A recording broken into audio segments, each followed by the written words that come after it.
अरे बापरे! छोट्याशा बिस्किटाचा तुकडा घेण्यासाठी इतक्या साऱ्या मुंग्या जमल्या आहेत.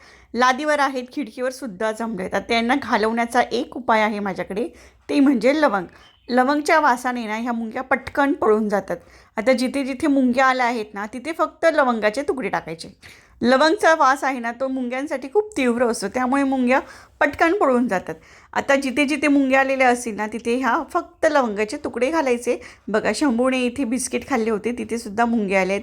तर आता हे मी बाहेर झटकते. पण आता किचन प्लॅटफॉर्मचं कसं असतं ना, किचनवर सुद्धा थोडीसे जरी अन्नाचे कण असतील आणि जरा जरी उशीर झाला ना आपल्याला तो किचन क्लीन करायला ओटा, तर लगेच हे मुंग्या येतात. तर त्यासाठी काय करायचं, इथे तुम्हाला जे बी स्क्रीनवर दिसतंय ना, तेच मी घेतलेलं आहे लिक्विड. ते मुंग्यांसाठी अगदी बेस्ट आहे. याने मुंग्याच नाही तर घरामध्ये किचनमध्ये असणारे इतर कीटक सुद्धा पटकन पळून जातात. एक छोटासा पाऊच असतो, त्यामध्ये पाणी ऍड करायचं आणि स्प्रे बॉटलमध्ये भरून ठेवायचं. आणि जेव्हाही किचन क्लीन करायचं असेल, गॅस ओटा पुसायचा असेल, तेव्हा हे पाणी वापरायचं. तर मुंग्या पळवण्याचा सगळ्यात सोपा उपाय आहे हा.